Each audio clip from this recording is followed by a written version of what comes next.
반갑습니다. 1월 22일 목요일입니다. 오늘 저에게 주신 하나님 말씀은 신약성경 마태복음 5장 27절에서 37절까지 말씀입니다. 마태복음 5장 27절에서 37절까지의 말씀을 읽어드리겠습니다. 또 간음하지 말라 하였다는 것을 너희가 들었으나 나는 너희에게 이르노니 음욕을 품고 여자를 보는 자마다 마음에 이미 간음하였느니라. 만일 내 오른손이 너로 실족하게 하거든 떼어내버리라. 내 백체 중 하나가 없어지고 온몸이 지옥에 던져지지 않는 것이 유익하며 또한 만일 내 오른손이 너로 실족하게 하거든 찍어내버리라. 내 백체 중 하나가 없어지고 온몸이 지옥에 던져지지 않는 것이 유익하니라. 또 일렀을 때 누구든지 아내를 버리려거든 이혼 증서를 줄 것이라 하였으나 나는 너희에게 이르노니 누구든지 음행한 이유 없이 아내를 버리면 이는 그로 간음하게 하며 또 누구든지 버림받은 여자에게 장가드는 자도 간음함이니라. 또 옛사람에게 말한 바 헛맹세를 하지 말고 내 맹세한 것을 주께 지키라 하였다는 것을 너희가 들었으나 나는 너희에게 이르노니 도무지 맹세하지 말지니 하늘로도 하지 말라. 이는 하나님의 보좌이며 땅으로도 하지 말라. 이는 하나님의 발등상이며 예루살렘으로도 하지 말라. 이는 큰 임금의 성이며 내 머리로도 하지 말라. 이는 내가 한 터럭도 희고 검게 할 수 없음이라. 오직 너희 말은 옳다 옳다 아니라 아니라 하라. 이에서 지나는 것은 악으로부터 나느니라. 아멘. 아멘. 가정은 하나님께서 세우시는 터전이고 그리고 교회의 최소단입니다. 그러니까 이 교회를 그리스도와 그 백성들 간의 영적 혼인관계로 묘사할 수 있는 것은 그만큼 가정이라는 것이 갖고 있는 깊은 의미가 있다는 것을 알게 하는 것이죠. 하나님 나라를 이해하기 위하여 공동체로서의 첫 출발은 결국 가정이기 때문입니다. 고대 근동에서는 이 번영과 축복의 상징이 언제나 다산이었습니다. 그리고 이 다산을 통해서 상징되어가는 이 성적인 유혹은 단지 본능에 머무르는 것이 아니라 굉장히 깊은 종교적이고 영적인 의미로 확대가 되었습니다. 그러니까 종교적 제의로 소위 말해서 풍요라는 이름을 합리화할 수 있는 그런 가치 기반을 형성했다는 뜻입니다. 그렇기 때문에 성경이 말하고 있는 간음이라는 의미는 단순한 남녀의 관계만을 얘기하는 것이 아니라 보다 깊은 하나님과 인간 사이의 관계까지도 얘기할 수 있는 종교적 의미가 있다는 것을 우리가 깨달아야만 합니다. 예수님은 간음의 의미를 굉장히 넓고 깊게 해석해 주십니다. 극단적으로 눈이 죄를 범하게 되면 차라리 눈을 뽑아버리는 게 낫다라고 말씀하실 정도니까 이 정도로 죄에 대한 깊은 경각심을 우리 가운데 주시는 것이죠. 무슨 말씀이겠습니까?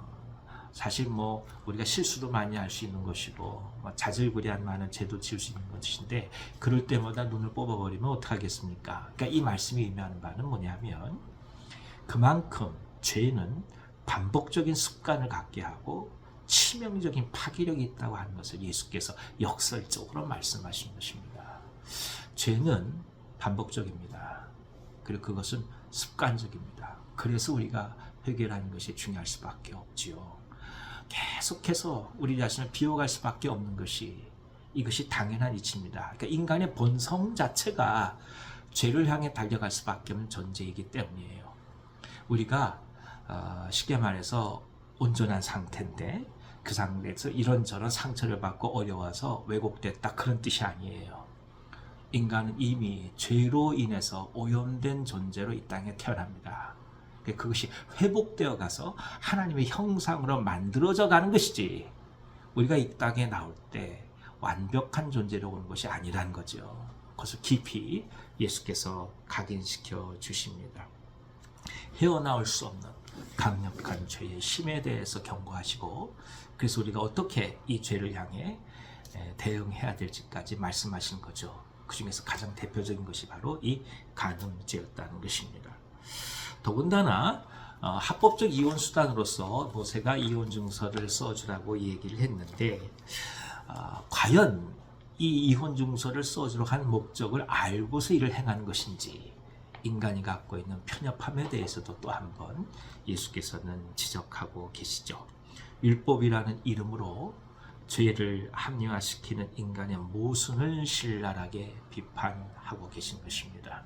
그러니까 이혼 증서만 써지면 모든 죄들이 다 용서된 것처럼 이해되고 있는 그 당시의 이스라엘 사회에 대한 깊은 경종의 말씀인 것입니다. 본래 이혼 증서라고 하는 것은 이제 여인들을 보호하기 위해서 써진 것 아니겠습니까? 경제력이 없고 살아갈 수 있는 여인들에게 새로운 삶의 기회를 주기 위해서 이혼 증서를 써주라고 한 것인데, 이것이 오용되어서 결국 남자들이 갖고 있는 욕망을 정당화시키는 도구로 사용되었으니까 인간이 갖고 있는 죄성이 얼마나 큰지를 또 한번 이것을 통해서 보게 되죠. 그러니까 죄를 극복하기 위해 율법이 주어졌는데 그 율법 속에서 인간의 죄성이 더 깊어진다는 겁니다. 그런 차원에서 우리는 깊이 기도할 수밖에 없는 것이죠.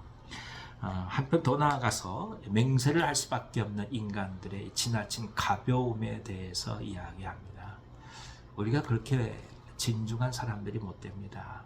굉장히 가볍죠.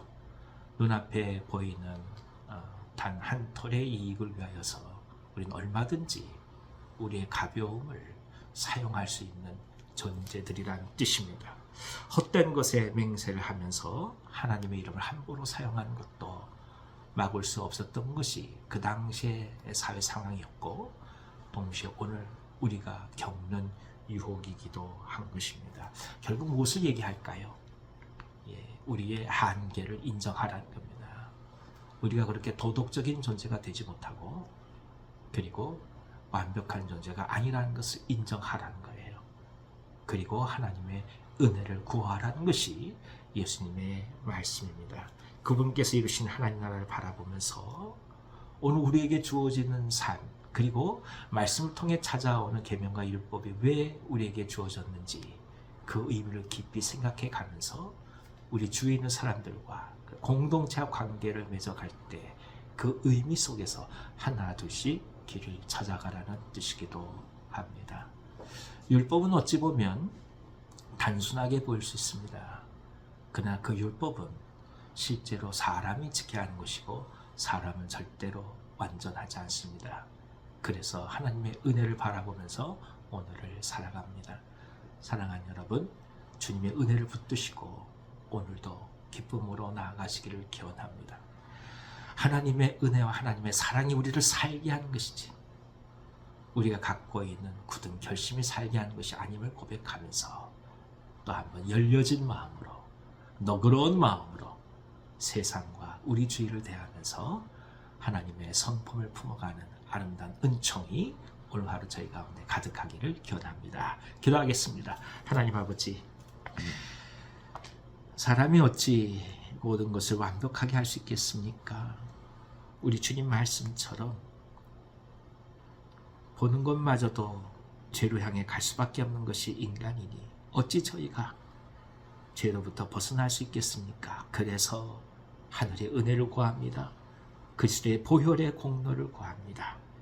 주님께서 오셔서 저희들을 치유하시고 회복시키시고 말씀으로 지켜주시고 은혜로 살게 하시고 좁아진 마음을 넓혀주시고 비틀렸던 마음을 곧게 세워주셔서 모든 것들을 끌어안으며 품속에서 하나님의 사랑을 넉넉히 증거해 갈 수 있는 귀한 은혜가 오늘 저희 가운데 가득하게 하여 주시옵소서.